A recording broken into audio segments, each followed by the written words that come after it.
The Centers for Disease Control and Prevention's Vessel Sanitation Program is proud to bring to you the following session, Environmental Health. While this session is primarily for the cruise vessels under the jurisdiction of the Vessel Sanitation Program, it may be used by anyone interested in this topic. This session should not replace existing interactive training, but should be used as an adjunct to a comprehensive training program. Environmental Health.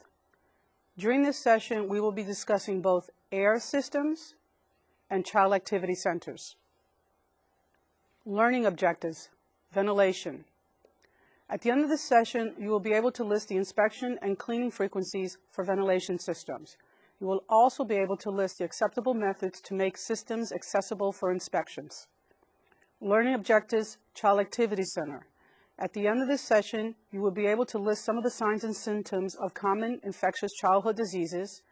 You will be able to describe the procedure to be followed should a child develop symptoms while at the center.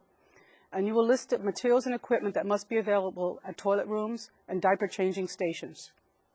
Ventilation systems, HVAC systems. This stands for heating, ventilation, and air conditioning. Air handling systems, construction.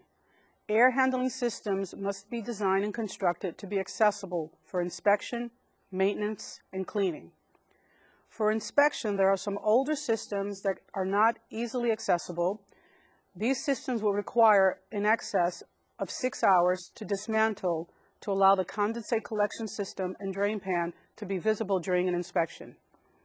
What can be done is a modification to include an inspection port that can be opened during an inspection so that the inspector may view the collection pan to ensure that it is clean and self-draining. Air conditioning unit. This is an example of an air conditioning unit that would not be accessible during an inspection. And here you may want to include an inspection port to make this unit accessible. Air systems maintenance. A written maintenance and cleaning plan must be available on the vessel. This can be a paper document or it can be electronic. Air handling units shall be kept clean. The cooling coils and condensate pans must be maintained clean. You must clean them to remove dirt and organic material. Evaporative condensers must be inspected at least annually and must be cleaned as necessary. In general, this would be based on the manufacturer's recommendations, which should take into account the itinerary of the vessel. Child Activity Center. When considering what a child activity center is, we must take into account there are certain parameters. One, that children are here for child-related activities, the children are under 6 years old, and are left at the center by the parents to be cared for by vessel staff.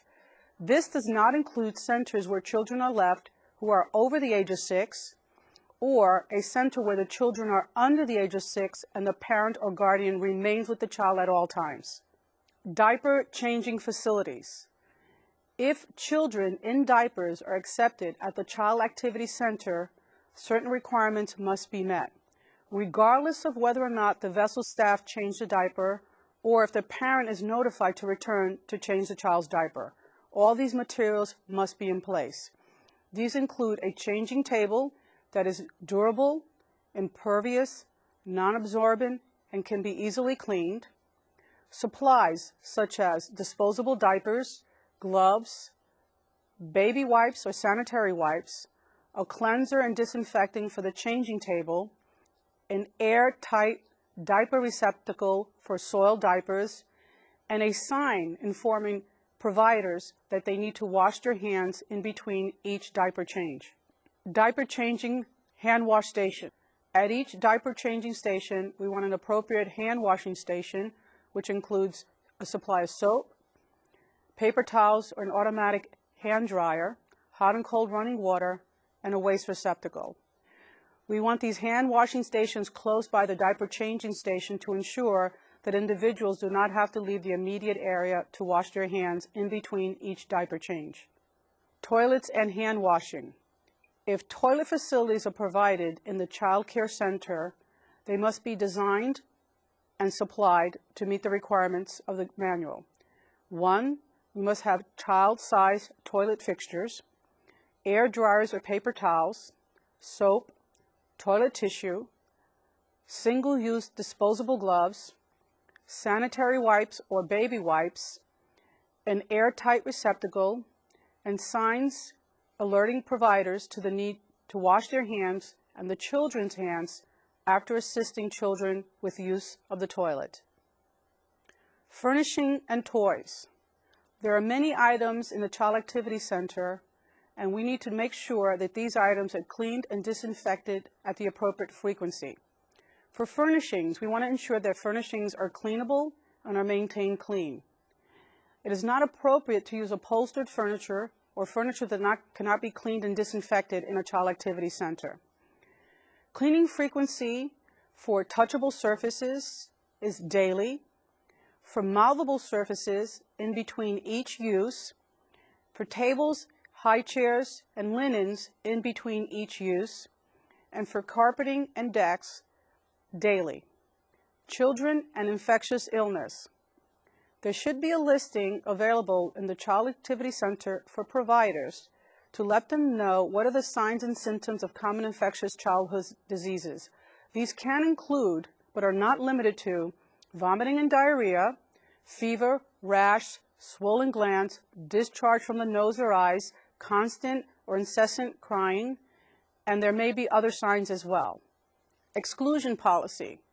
It is very important to develop a written exclusion policy. 1. If a child reports to the center while ill, that individual is excluded from participating in that Child Activity Center, sent to the medical office before they are allowed to return. Or 2, a child has been accepted into the Child Activity Center and subsequent to that acceptance becomes ill. This policy should be in writing and should ensure that children are not allowed in the center unless medical clearance has been received. Sample exclusion policy for ill children. This slide shows an example of an exclusion policy for a cruise vessel. The top shows a child reporting to the Child Activity Center exhibiting signs or symptoms of a common infectious childhood disease. This child should not be admitted into the center and should be sent for medical clearance. The second part of this indicates that a child becomes ill while at the center. Again, this is an example exclusion policy, and a vessel can decide to develop their own. But at a minimum, an exclusion policy should include isolation of that child, to keep that child away from other children. But if this child is isolated, they should also be observed and should not be left alone. The parent or guardian should be notified that the child needs to be picked up. And if the parent or child does not respond to that notification, either the medical staff or the child activity staff should take the child down to the medical center. In any case, the child should not be allowed to return to the Child Activity Center until written medical clearance has been received for that child to participate in activities in the Child Activity Center. This concludes the session, Environmental Health. Resources and references. For further information on Child Activity Centers or the CDC, please visit www.cdc.gov. For information on the Vessel Sanitation Program, please visit www.cdc.gov/NCEH/VSP. Ventilation. For information on the Environmental Protection Agency, please visit www.epa.gov. For information on indoor air quality, please visit www.epa.gov/IAQ.